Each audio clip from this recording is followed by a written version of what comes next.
Waalaikumsalam warahmatullahi wabarakatuh. Selamat pagi menjelang siang. Teman-teman dari kepolisian, Kamil dari Polsek Kamil yang saya hormati, teman-teman dari Birohukum, teman-teman bapak-bapak dari Ketua Satpol PP seluruh Indonesia. FKB PPN Pak, Forum Komunikasi FKB PPN P yang 3 Pak. PPN FKB PPN P yang 3 N. FKB PPN yang saya hormati, teman-teman dari media kalau ada hadir. Yang pertama, kita panjatkan puji dan syukur kepada Allah Subhanahu wa taala, Tuhan yang Maha Kuasa. Kita semua berada dalam keadaan sehat walafiat. Saya tahu teman-teman dari FKB PPN sudah 2 hari di Jakarta. Kemarin saya lihat ramai sekali di seputaran Masjid Istiqlal. Saya pikir ada itu upacara apa? Rupanya ingin menyampaikan aspirasi. Terima kasih atas kehadiran teman-teman semua pada siang hari ini. Saya ingin sampaikan sedikit informasi. Setelah kemarin teman-teman sore ke Kemenpan RB, saya tadi sudah berkoordinasi, sudah salah juga saya melaporkan langsung kepada Pak Menteri. Itu karena saya kesalahan tadi malam Pak, karena habis booster agar itu udah meriah, jadi langsung tidur. Rupanya Pak Menteri telepon jam 10:20, saya agak angkat. Pasal tiba-tiba minta maaf dulu, karena memang penting jadi nggak bisa ditahan. Dan kita diskusi beberapa hal dengan Pak Menteri, termasuk saya melaporkan kepada beliau kegiatan teman-teman dari FKB PPN ini, terutama kemarin sore yang berkunjung ke Kemenpan RB, dan beliau menyampaikan ke saya menyampaikan ke beliau informasi bahwa rencana pagi ini, tadi pagi maksud saya, teman-teman akan menyampaikan aspirasi juga di Kementerian Dalam Negeri, dan beliau menugaskan saya bersama dengan teman-teman di Direktur Jenderal Alkin yang secara teknis melakukan pembinaan teknis kepada teman-teman di Satpol PP. Tapi mohon maaf, teman-teman di Dijen Admil sedang di Makassar karena peringatan Hari HUT Satpol PP dan Dinmas yang dipusatkan di Makassar. Jadi pada siang hari ini saya selaku Kepala Pusat Penerangan Kementerian Dalam Negeri bersama dengan teman-teman dari Birohukum, bersama teman-teman dari komponen lain, termasuk juga didampingi oleh teman-teman dari Polsek Gambir. Terima kasih bisa bertemu dengan teman-teman dari FKB PPN. Itu barangkali pengantar dari saya. Mudah-mudahan kita bisa melakukan diskusi dan kami bisa menangkap poin-poin utama yang menjadi harapan, poin-poin utama yang menjadi keinginan dari teman-teman dari Satpol PP. Untuk selanjutnya kita akan bahas bersama. Sebelum saya memberi informasi, memberi kesempatan kepada teman-teman untuk menyampaikan inspirasi, saya ingin menangkap sedikit bahwa isu yang sekarang ada berkenaan dengan keberadaan teman-teman Satpol PP dan tenaga honorer lainnya di negara kita ini merupakan isu utama. Kemarin siang, saya nggak tahu apakah teman-teman perwakilan bertemu dengan Pak Menpan atau tidak, karena memang kemarin siang ada rapat membahas itu di istana dengan presiden dan di beberapa isu yang lainnya. Jadi memang ini sudah menjadi diskusi, tentu juga bagi kami di Kementerian Dalam Negeri. Tentunya lebih berat kaitannya dengan keberadaan teman-teman di lingkup pemerintah daerah. Itu informasi. saya persilakan dari teman-teman FKB TPN untuk dahulu untuk menyampaikan beberapa aspirasi, mungkin ada masukan mungkin yang mau disampaikan untuk nanti kita diskusikan bersama-sama. Saya persilakan koordinatornya. Siap, saya ketua umumnya Pak. Oke. Terima kasih. Assalamualaikum warahmatullahi wabarakatuh. Warahmatullahi wabarakatuh. Alhamdulillahirrahmanirrahim. Wassalatu wassalamu ala rasulillah wa ala alihi wasallam. Pertama-tama kita panjatkan puji syukur kepada Allah Subhanahu wa taala yang telah memberikan kekuatan kepada kita semua. Salawat serta salam kita curahkan kepada dan besar Nabi Muhammad sallallahu alaihi wasallam. Ya, pertama-tama yang paling utama saya banyak berterima kasih dengan Bapak Beni sebagai Karo Penerangan Pak, Kapus Pen dan jajaran pejabat Kemendagri yang ada di sini. Yang pada dasarnya Pak, kami Satpol PP seluruh Indonesia menolak kalau kita itu dijadikan P3K. Bahkan kita akan PTUN kan orang yang istilahnya merancang kalau Satpol PP itu P3K. Karena saya dengar-dengar ketika saya audiensi ke sini, Pak Budi dan siapa? Bu Agustin selalu bilang P3K. Saya paling gak senang. Bahkan Bupati saya bilang gini, kalau pusat memberikan aturannya, kepresnya aturannya, Bupati tinggal tanda tangan, saya angkat dan ini juga benar Pak. Bupati saya dan sekda saya, barusan japri saya Pak Sekda pun. Itu saya minta kepada Kemendagri selaku orang tua saya, selaku instansi pembina yang ada di Kementerian Dalam Negeri, yang meminta kepada Kemendagri benar-benar memperjuangkan kami anak-anak bapak. Kami itu anak bapak loh sudah Pak. Karena memang ya kami sudah 13 tahun, ada yang 20 tahun mengabdi Pak sama pemerintah ini. Resikonya lumayan Pak, saya di daerah, benar Pak. Saya di Bekasi, teman-teman saya pembongkaran Kalimalang, ada yang sobek bibirnya. Kita pulang tugas, dibegal Pak saya. Dan teman-teman yang lain juga banyak, Pak Jogja, ketika Raja Reklame, kesetrum meninggal di atas Pak. Coba itu. Apakah ada yang menjamin kita Pak, anak istri kita? Kita mengabdi kepada pemerintah. Itu yang pertama. Yang kedua, kami sering dihujat oleh pemerintah. Dihujat oleh masyarakat terkait status kita Satpol PP. Padahal kita itu menegakkan perda atas perintahnya pemerintah. Sesuai dengan undang-undang yang jelas, kalau Satpol PP itu adalah penegak perda, perlindungan masyarakat dan ketenangan umum.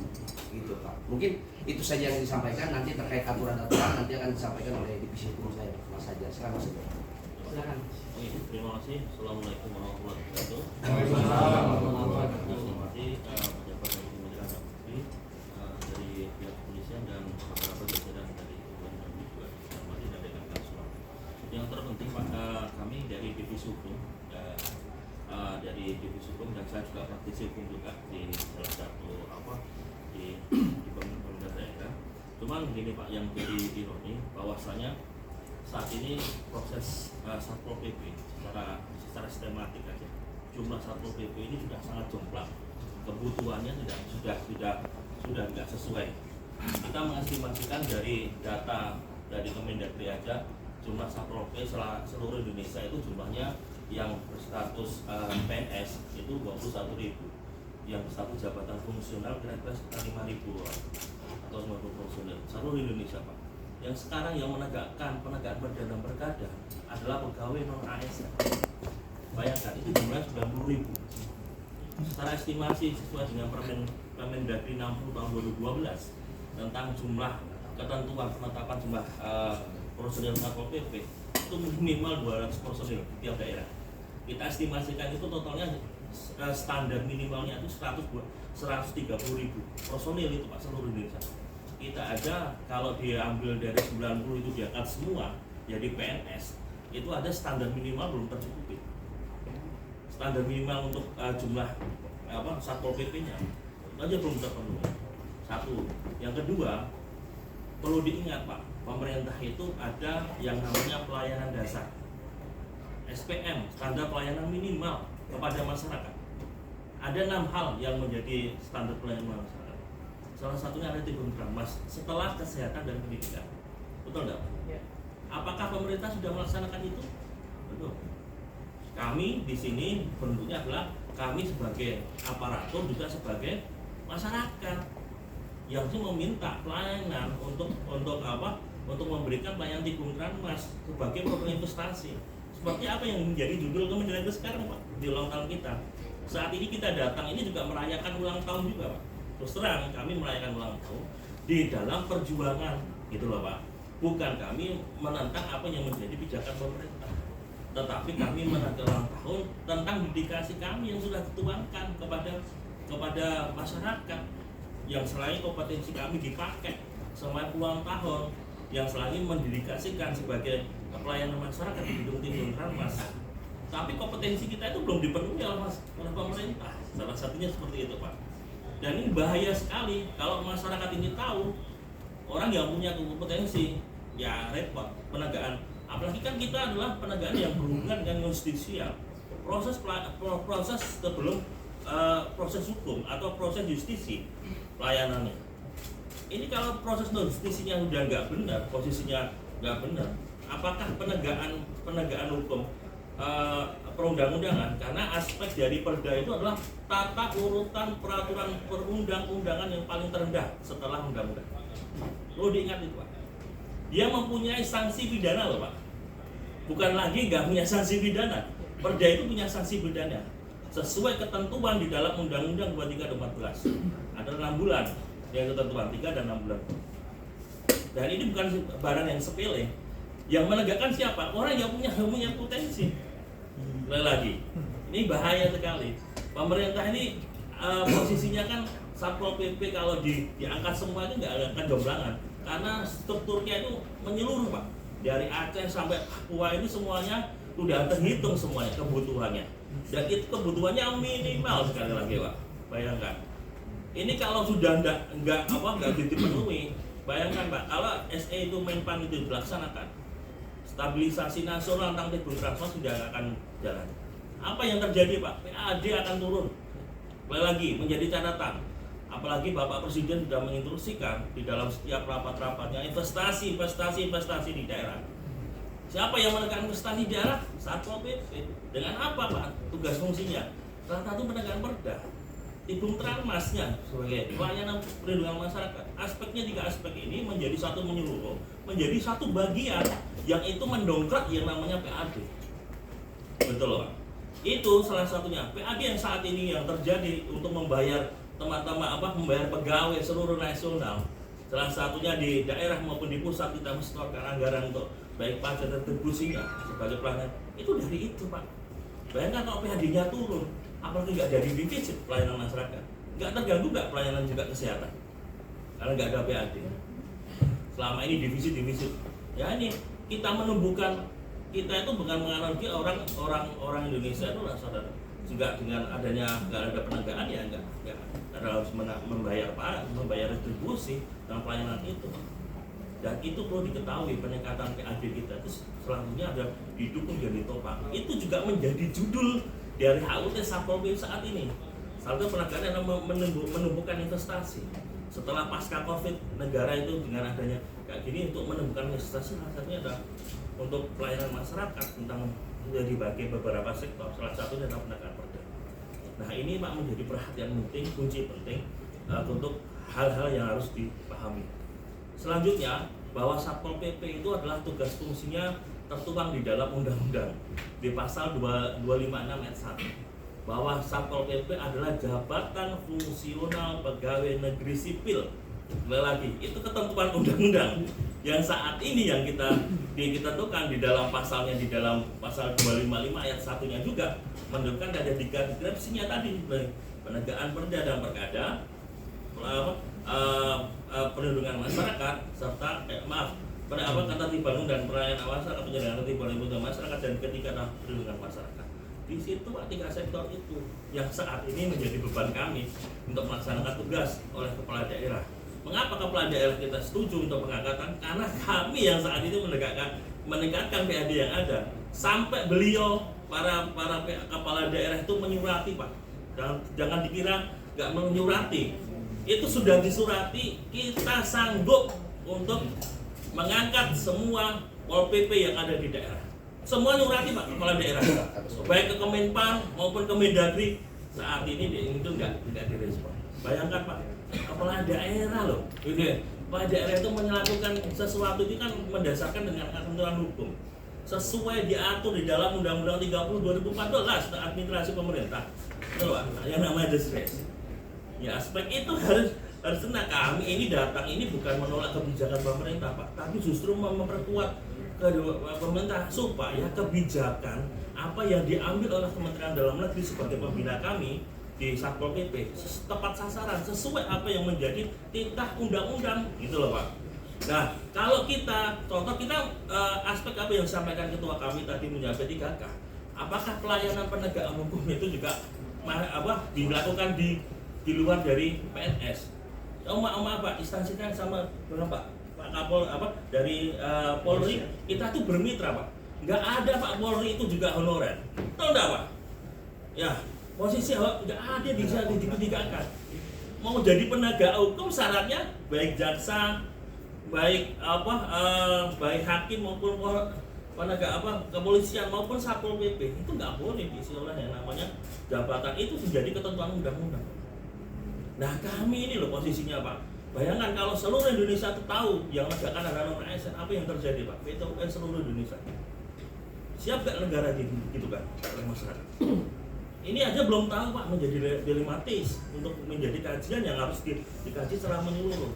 Kami meminta ini bukan kami keinginan kami menjadi PNS, tetapi kami ini melindungi diri kita Pak secara yudi formal gitu loh Pak. Kami itu nggak mau di PT-UN kan oleh masyarakat. Kami karena kami adalah menegakkan peraturan daerah. Kalau kompetensi kami tidak dilekatkan, kami menegakkan yang pakai apa Pak posisinya?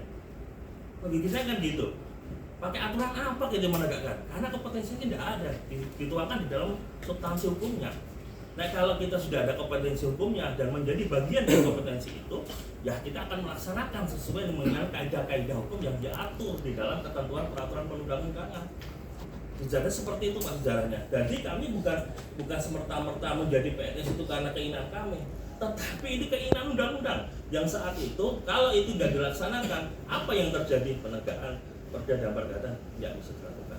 Nah ini sangat ironi juga, transformasi yang sudah dilakukan oleh Kementerian Dalam Negeri ini sudah kita dari Forum Komunikasi Pamong Praja itu ditransformasi yang sesuai kaidah yang nggak sesuai dengan apa yang menjadi yang menjadi aturan, yang menjadi kaidah yang diatur di dalam Undang-Undang 23 khususnya di pasal 256 ayat 1 Pak, bahwa kita nggak bisa ditransformasi ke jabatan lain. Kalau kita ditransformasi ke jabatan lain, dan kita melaksanakan fungsinya Satpol PP, apa enggak tanda kutip ini menjadi prematur hukum, dan ini tidak akan menjadi solusi hukum juga bagi kita sebagai penegak hukum gitu.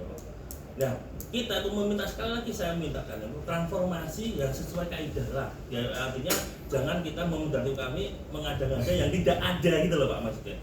Gunakanlah ketentuan undang-undang. Kita ketentuan undang-undang yang itu menjadi amanah undang-undang, sesuaikan gitu loh Pak. Kami hanya meminta sesuaikan aja, sesuai dengan fungsi kita, pelaksanaan tugas dan fungsi kita. Dan kita teman-teman itu nggak mau menginginkan kayak gini Pak sebenarnya. Kami ini justru dulu di daerah justru kita mengamankan. Justru saat ini kita ironi kita diamankan. Bukan itu sebenarnya. Tetapi keinginan kami supaya aspirasi kita pengambil kebijakan itu sesuai dengan kaidah-kaidah hukum yang diatur khususnya di dalam pasal 256 ayat 1. Itu Pak, pelaksanaan itu kami mohonkan Pak, kami saat ini sebagai anak bapak ya, kami nggak mau Pak perut anak kami, istri-istri kami yang saat ini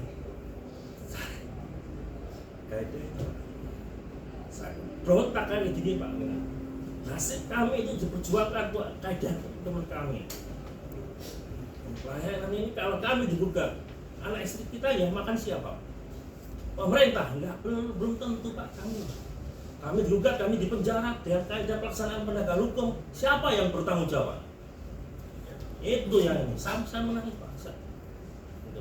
Karena jeritan, saya nggak mau anak-anak kita itu melihat orang tuanya ditahan karena subjek hukum penegakan yang tidak sesuai dengan struktur organisasi kaidah-kaidah hukum yang diatur di dalam undang-undang. Begitu Pak yang saya sampaikan. Terima kasih. Wassalamualaikum warahmatullahi wabarakatuh. Siap, mungkin dari beberapa daerah tambahan silakan. Karena memang ada beberapa daerah yang jauh Pak. Bahkan satu hari untuk datang ke sini itu harus 20 juta Pak. Kalau saya dari Bekasi tinggal loncat. Silakan Bang Jem dan Bang Siap. Kita ingat di sini ya Pak, sebentar kita ingat Iya. Jumat ya. Iya. Makanya saya beri kesempatan. Mohon izin Pak. Mohon izin saya berdiri sebentar Pak. Baik, Assalamualaikum warahmatullahi wabarakatuh. Salam sejahtera bagi kita semua. Adil Katalino Bacuramin Kasaruga Basengat Kajubata. Harus. Baik Pak, terima kasih atas waktu dan kesempatan yang diberikan kepada kami. Kami sangat bersyukur Bapak bisa menerima kami, membukakan pintu bagi kami, menerima audiensi kami pada hari ini Bapak. Sangat Bapak dari Kaltim? Kalbar Pak. Kalbar, ya? Izin saya memperkenalkan diri Pak. Saya Irji Tua dari Kabupaten Bengkayang, Kalimantan Barat. Kami ke sini Pak hanya bisa mewakilkan 4 orang Pak. Karena keterbatasan dana, kami tidak mampu membiayai kawan-kawan untuk berangkat ke sini. Itu pun kami berangkat ke sini Pak, minjam uang dulu dengan orang Pak.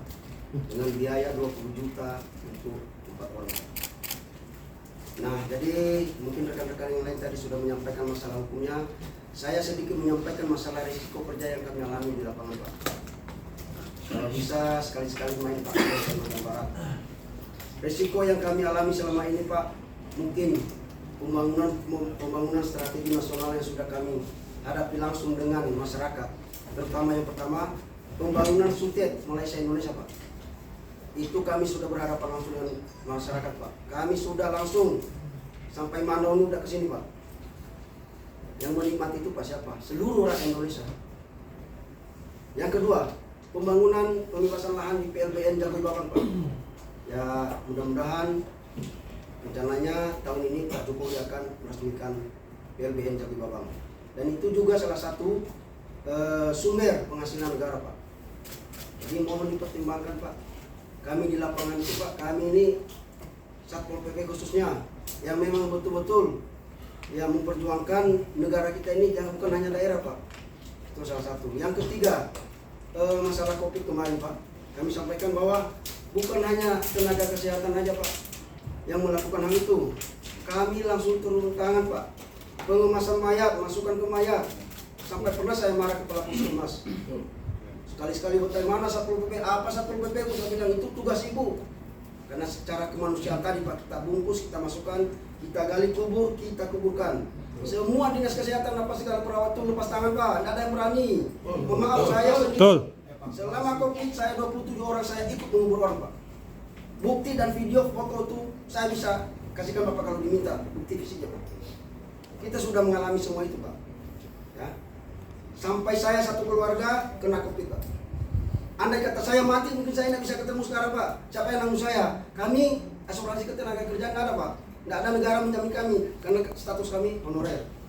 Jadi kami jauh-jauh datang ke sini memohon dengan Bapak agar kami bisa dijadikan PNS sesuai dengan undang-undang yang sudah tertulis di nomor 23 tahun 2014 bahwa Satpol PP itu adalah PNS, tidak dengan P3K. Karena apabila P3K Pak, kami seluruh Indonesia ini 80% tamatan SMA Pak. Ya hanya sebagian aja yang namanya sarjana. Karena aturan dalam P3K itu wajib minimal sarjana. Apabila diterapkan itu kami tidak bisa Pak. Itu yang pertama. Yang kedua secara umur Pak. Kami ini sudah termakan umur kami hanya menunggu janji-janji pemerintah. Kami ini korban politik pemerintah. Tenang kerja-kerja aja. Kami nanti kami akan upayakan. Sebenarnya Pak kami tidak sampai ke sini mau melakukan hal ini menyampaikan ke Bapak. Mulai dari DPR daerah kami sudah melakukan audiensi Pak. Dari kepala daerah kami, bupati, wakil bupati sudah kami sampaikan. Ke provinsi kami sudah kami sampaikan. Anggota DPR RI kami terakhir kemarin tanggal 27 bulan 2 dengan Pak Cornelis sudah kami lakukan audiensi sebelum berangkat ke sini. Dan kawan-kawan yang di DPP sudah melakukan juga ya pendekatan di pusat sini Pak. Nah, sampai sekarang belum ada jawaban bagi kami. Makanya kami datang langsung memohon ke Bapak.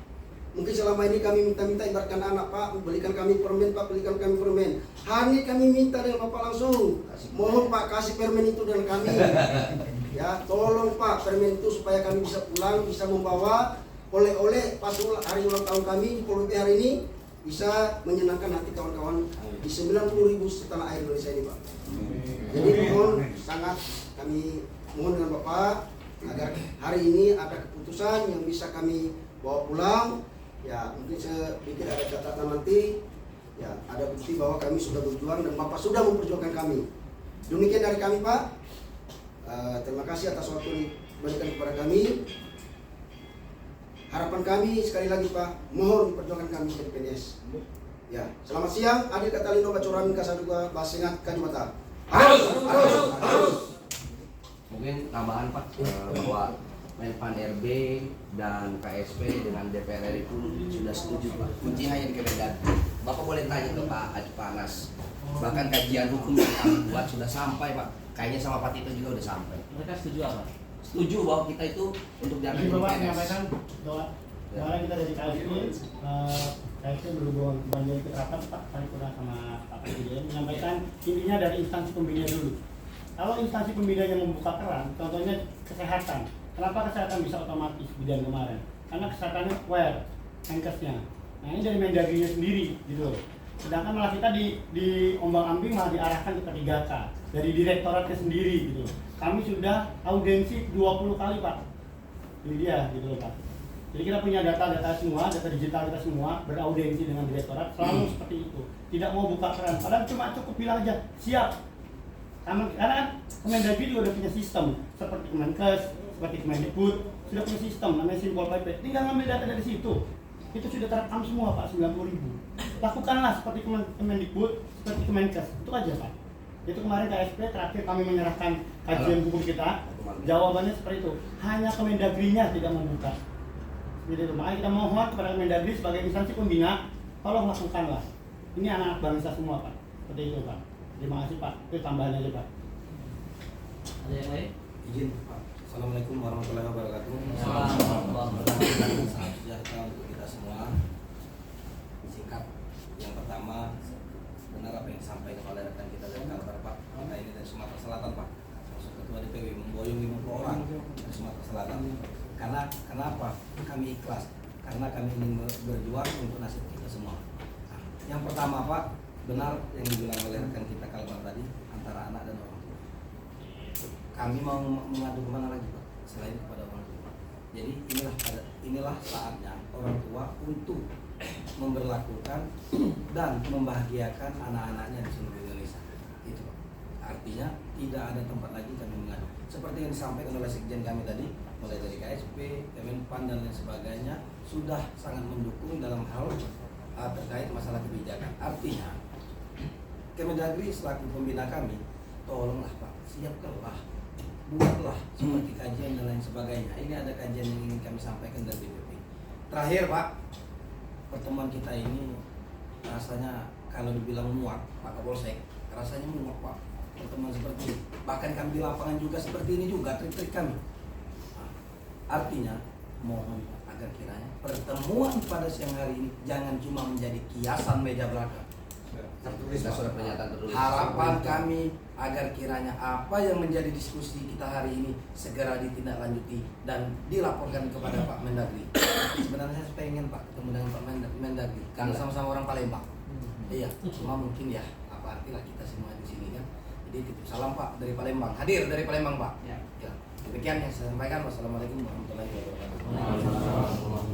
Kalau bisa minggu-minggu ini kita dijadwalkan dengan Ya, Pak karena Medan. kemarin kita jual Kemenpan, kita dijadwalkan sama Pak Anas langsung Pak. Jadi nanti kita akan dijadwalkan, kami juga minta kesepakatan sikap kita minta tetap dijadwalkan oleh Pak Mendagri. Karena saya rasa, saya yakinnya kami yakin mungkin di atas dia tahu hanya masukan dari bawah-bawahnya aja nih. Nah bawah-bawahnya mau menerobos aturan yang tidak sesuai, makanya kita sampaikan bahwa ada aturan yang sesuai seperti ini, gitu Pak. Sesuai undang-undang, itu aja Pak. Kita minta sebuah surat bahwa kapan dijadwalkan, bila perlu minggu ini seperti Menpan ya, Menpan menjadwalkan, dia menjadwalkan langsung, karena yang kemarin menemukan kami adalah sekretaris menteri langsung, jadi dia menjadwalkan akan langsung bertemu dengan Menteri Menpan, kita akan bahas masalah kajian ini. Kemarin kami minta tolong dari Mendagri membuat peraturan kapan kami bisa ketemu, karena kami bosan Pak, 20 surat kita kesini tidak ada yang dijawab satupun. Dan ditemuinya sama kasubag lagi, bukan pengambil ijazah. Itu Pak. Iya, bahkan tadi saya di WA kemarin. Ya. Di WA saya Pak, sama PLH Hadir. Saya bukan tipikal orang yang bisa ditekan.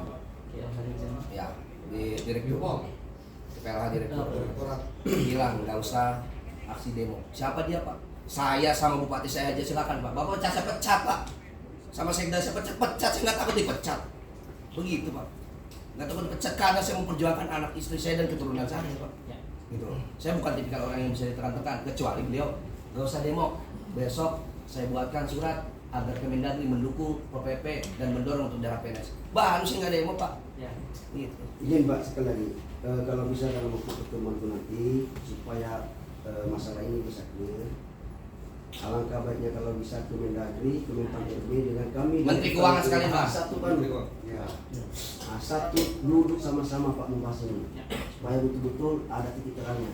Karena kami Kemenpan RB, Mendagri ada sinyal.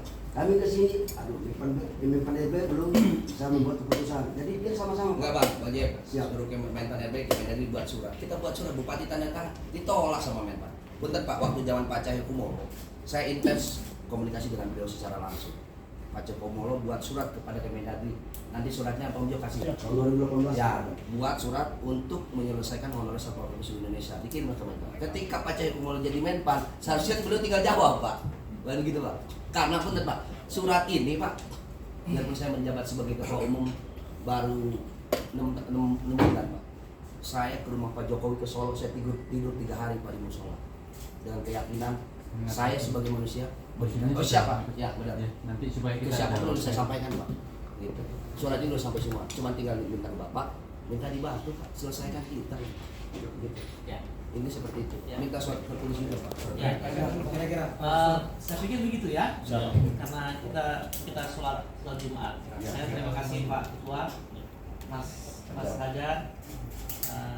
Saya Bang Jem. Zimbo itu nama Siap. sumut mestinya. Dari Nias sebenarnya Pak. Ah, Nah, iya. ikan kabar.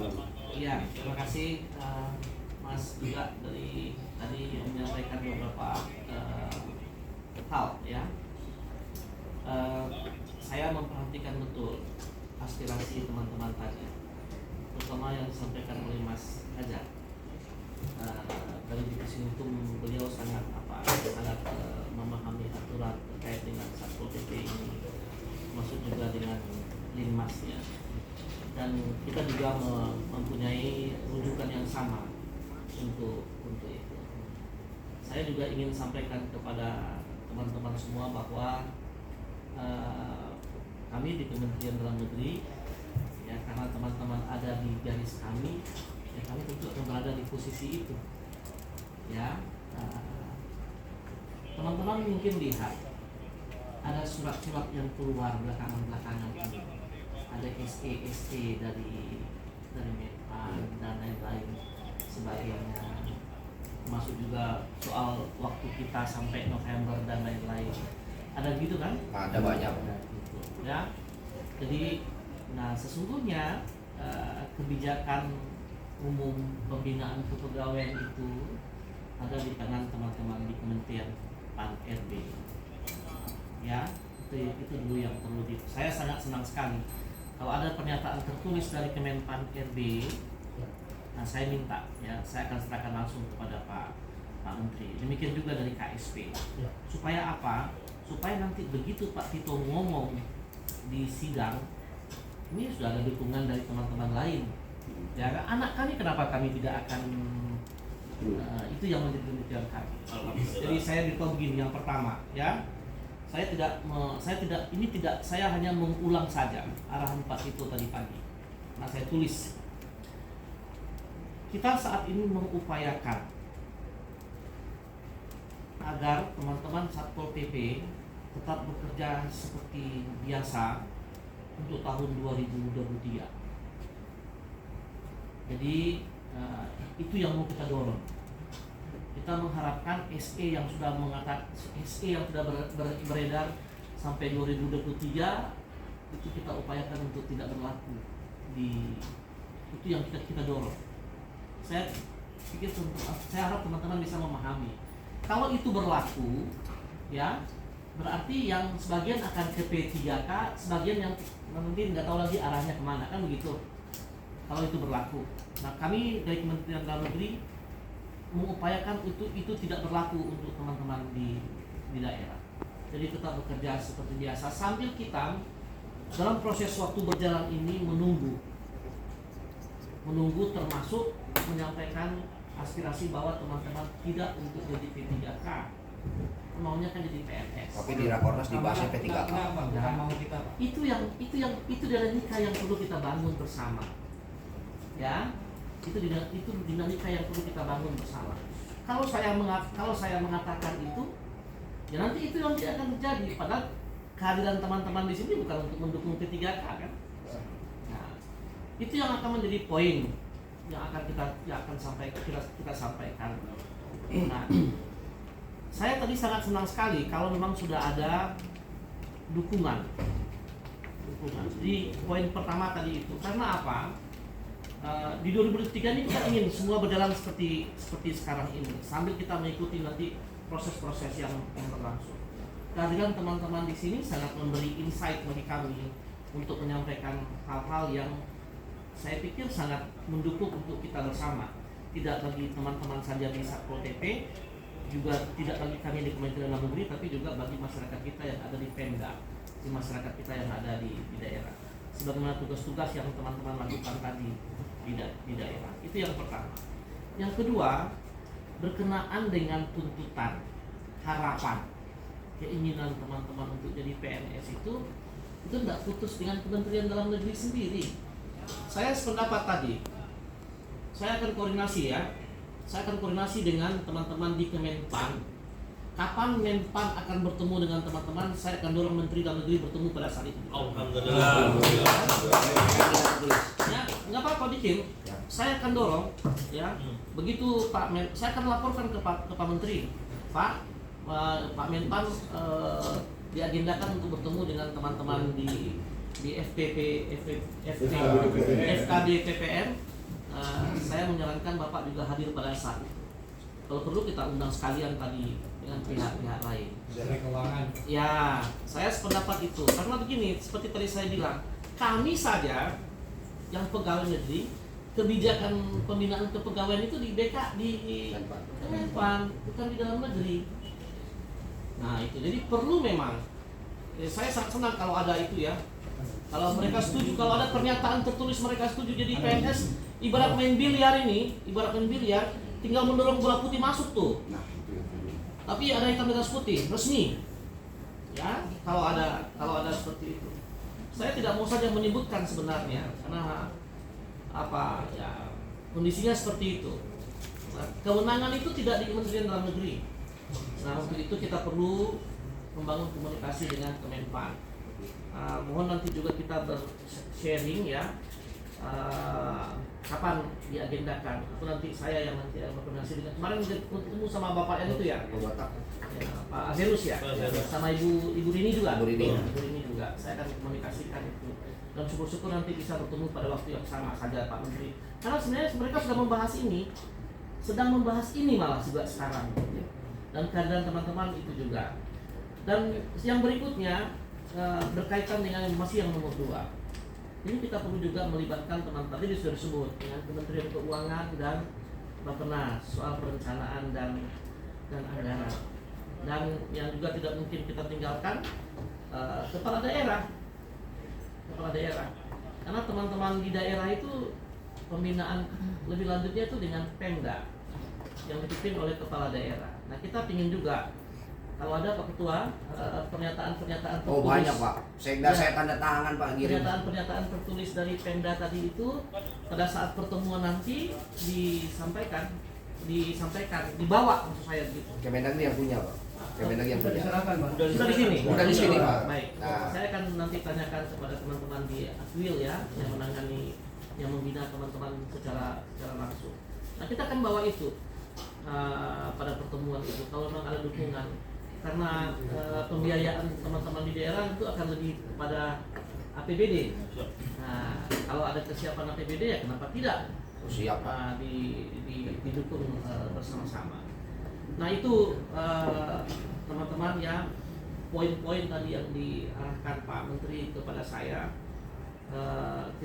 Saya ulangi, kita berharap di tahun 2023 ini tetap berjalan seperti biasa. Mudah-mudahan di dalam tahun ini jelas arahnya. Jangan PNS Pak tahun ini.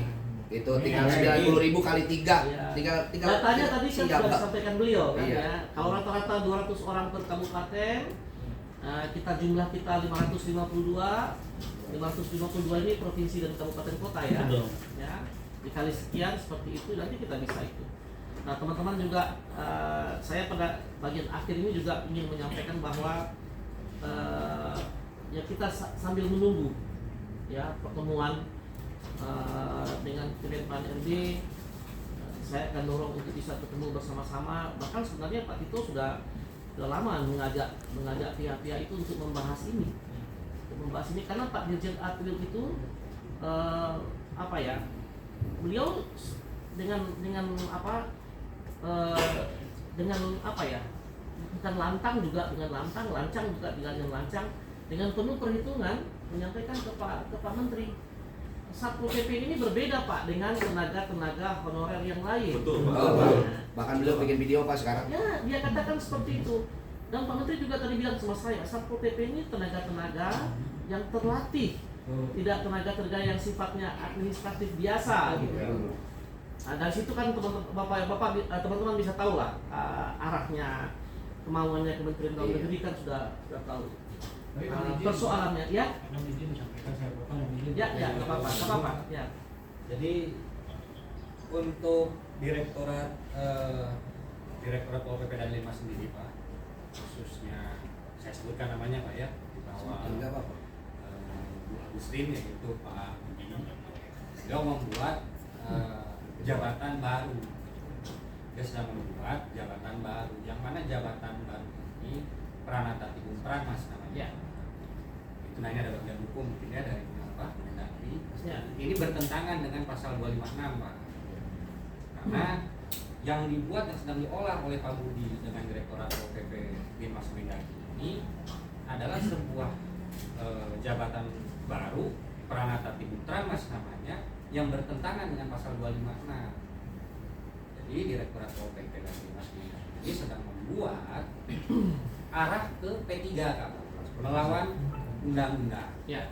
Kami juga di sini mendorong pemerintah agar jangan sampai membuat kebijakan yang melawan undang-undang. Ya, saya paham. Saya tangkap. Mas, nanti kalau nanti itu ya, ditajamkan ya.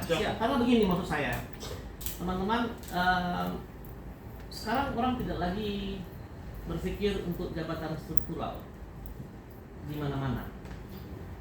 Ya, kita nggak punya banyak waktu, tapi secara singkat saja saya menyampaikan seperti itu. Kalau kita keluar negeri itu diketawain sama orang Indonesia. Saya kemarin mendampingi Pak Menteri, diketawain sama orang di Singapura. Kamu jabatan kamu apa? Saya bilang ini. Kamu jabatan kamu apa? Dibilang ini. Kamu jabatan ini. Kalau di sini kamu bertiga itu cukup, kami aja satu orang. Itu. Jadi nggak perlu banyak-banyak. Jadi saya datang dengan Pak Karo Perencanaan, saya juga dengan Pak Karo Aktim mendampingi Pak Menteri waktu itu. Ya pikir cukup satu orang aja itu. Dan kamu itu eselon 2 lagi malah katanya kan. Itu sebenarnya cukup dengan level di bawah saja. Yang mereka ingin perbesar adalah jabatan-jabatan fungsional. Nah, termasuk tadi salah satu. Kalau kami di sini Mas, saya di sini hanya saya ada ini yang struktural. Kabit saya yang menangani pengaduan enggak lagi. Mereka sudah peranata humas. PNS loh. Ya. ASN. Pasti. PNS. Jabatan fungsional. Karena jabatan itu adalah semua yang ada di kementerian atau di daerah pun Pak, itu adalah jabatan fungsional pegawai negeri sipil. Hanya berdasarkan Permenpan RB 76 2022 adanya 187 jabatan fungsional yang dapat diduduki oleh P3K. Dan kami Pol PP tidak masuk di dalam situ. Nah, itu belum. kami. Nah, jangan bilang tidak. Belum ya. Belum. Tapi yang jadi kunci saya malah lemah bagi saya, tapi yang kuat tadi itu yang disampaikan beliau itu. Yang disampaikan Pak Zebua tadi itu. Kalau mau pembinaan kepegawaian ya, nanti teman-teman akan dapat pengarahannya lebih banyak nanti di Kemenpan RB ya. kita akan mengarah ke sana. Negara ini akan mengarah ke sana. Tidak banyak lagi pejabat struktural, kita akan fungsional. Teman-teman kecamatan, saya kasih contoh lagi. Teman-teman kecamatan sekarang yang di kasih kaur apa segala macam itu akan jadi jabatan fungsional pembina teknis pemerintahan desa ke depan. Tidak ada lagi struktural di situ. Ya tapi nanti kita ikuti nanti sambil berjalan. Intinya teman-teman, kita ingin arahnya ke sana. Di tahun 2023 teman-teman bisa tetap melaksanakan tugas seperti apa, dan harapan untuk menjadi PNS kita akan diskusikan bersama-sama dengan Kemenpan RB. Kita perlu empati juga melihat keuangan negara. Banyak Pak. Ya, nanti kita akan dengarkan juga dari teman-teman di Kementerian Keuangan. Kalau menjadi PNS seperti apa, kalau tidak menjadi PNS seperti apa, kalau menjadi P3K seperti apa, dan lain-lain. Tapi pada prinsipnya kita ingin semua berjalan sesuai dengan harapan kita dan kita tidak melanggar aturan.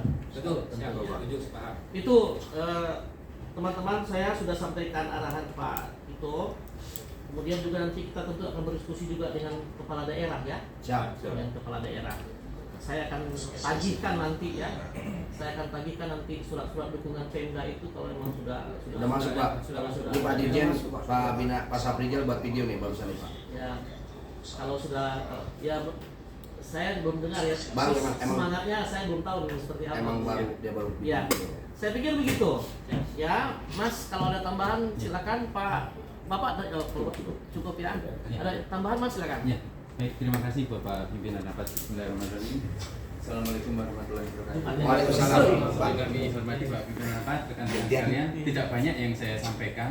Inti poinnya saja bahwasannya yang pertama saya sampaikan Kementerian Dalam Negeri sudah sejak tanggal 22 November 2022 sudah membahas terkait dengan hal ini karena komunikasi dengan Biro Hukum.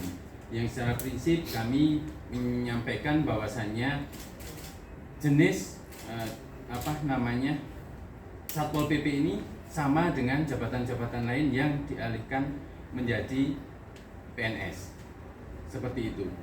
Dan tanggal 22 Desember kami mendapatkan informasi dari DPR sebenarnya terkait dengan hal ini sudah dibahas antara dari Atwil juga kemungkinan dari Menpan dan DPR. Secara prinsip ini sudah ada diakomodir di perubahan Undang-Undang ASN 5/2014. Nanti rekan-rekan bisa cek rancangan peraturan perundang-undangannya di pasal 131A.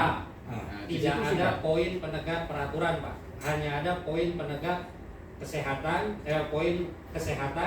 pendidikan, penyuluh. Ya, jadi gini Mas. Jadi kami ikut di dalam penyusunan draft pasal 131A, yang mana di dalam perubahan Undang-Undang 5/2014 tentang aparatur sipil negara, di situ pun ada Pak yang melemahkan pemerintahan ini. Di situ ingin menghapus Komisi Aparatur Sipil Negara (KASN). Saya potong Mas, ini supaya clear karena waktu Siap. kita terbatas ya. Jadi Mas nanti bisa lihat di penjelasannya.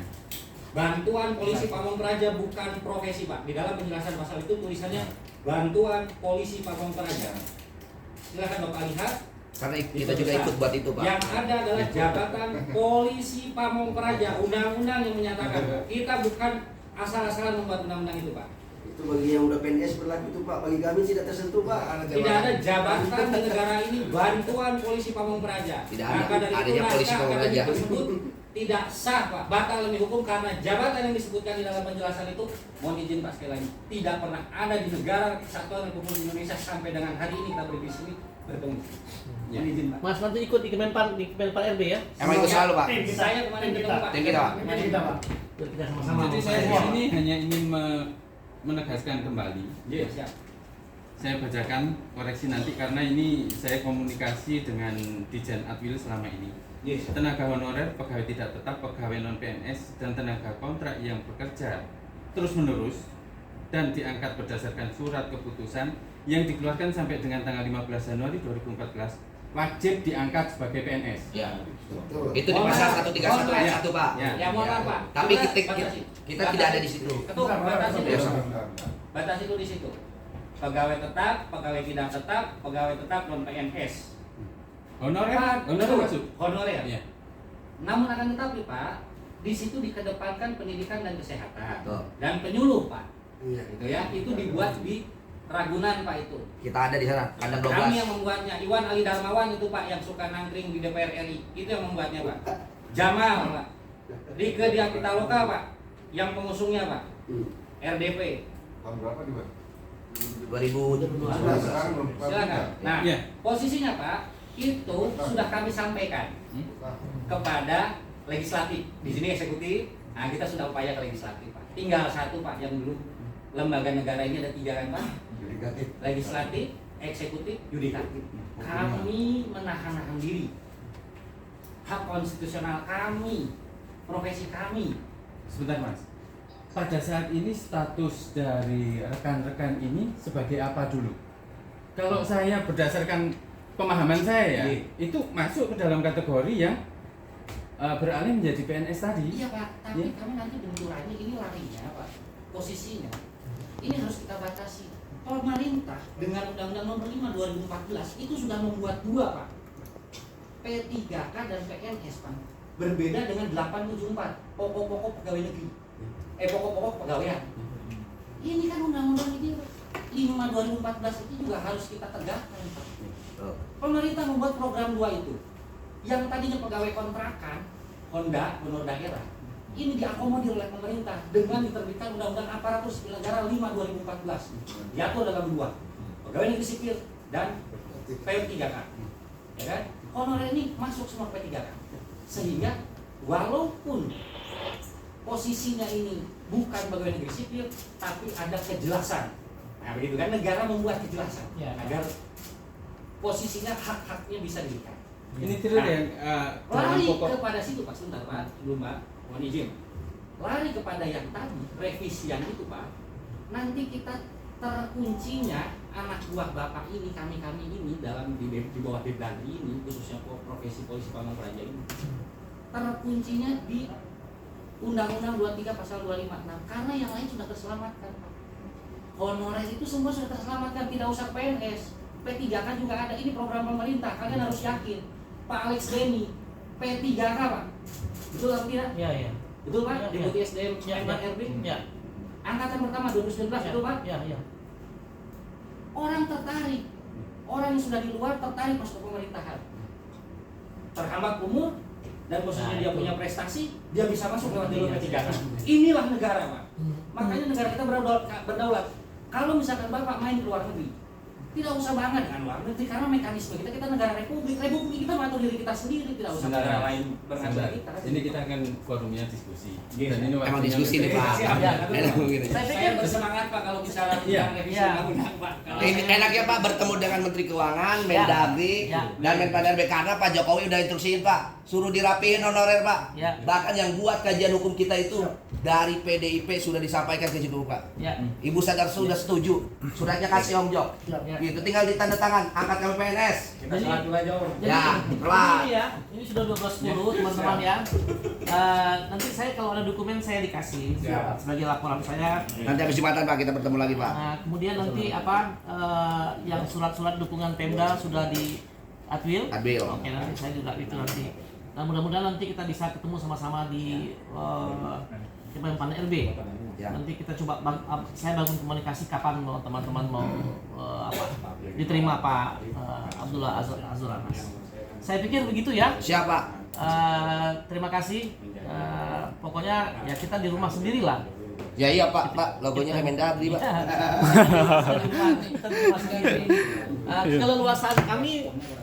Keleluasaan kami tentu tidak bisa seluas-luasnya karena kewenangan juga terbatas. Tadi saya katakan Pembinaan kepegawaian itu ada di Kemenpan RB. Jadi kita memang perlu duduk bersama-sama, berkoordinasi dengan Kemenpan RB, berkoordinasi juga dengan Kementerian Keuangan dan Bappenas. Mudah-mudahan pada waktu yang sama bisa duduk bersama. Saya pikir begitu.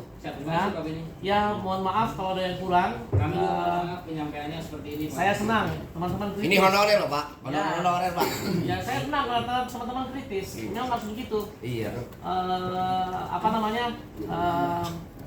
Kalau nanti kembali ke daerah mudah-mudahan selamat Amin. kembali ke daerah. Amin. Tetap bangun kekompakan ya. Amin. Bangun kekompakan komunikasi. Saya juga akan konsolidasi ke dalam kita. Closing statement Pak, satu aja. Sebenarnya yang diinginkan kita itu sebenarnya kita nggak mulu-mulu pakai perubahan revisi undang-undang aja. Karena sebenarnya pengunci kita itu kan di dalam PP 11 2017 tentang manajemen PNS di pasal 10 kan, idealnya dia harus 35 tahun maksimal 40 tahun. Ya. Betul ya Pak ya? Ya. Nah, sebenarnya amanah itu ada juga di deklarasi di ayat 2-nya. Adanya batas itu bisa ditarik kembali lebih dari 35 tahun. Artinya tinggal dituangkan keputusan Presiden mengatur tentang kebijakan khusus untuk polisi Pamong Praja. Justru ini kami datang Pak, kita nggak menuntut revisi undang-undang. Sebenarnya kita pakai draft kepres kita. Kita ikut buat Pak itu.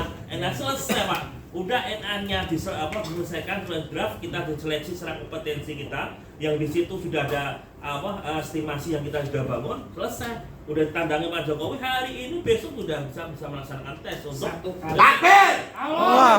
begitu Pak. Terima kasih Pak. Saya mau izin Pak. menyerahkan ke Presiden. Ya, Kita ada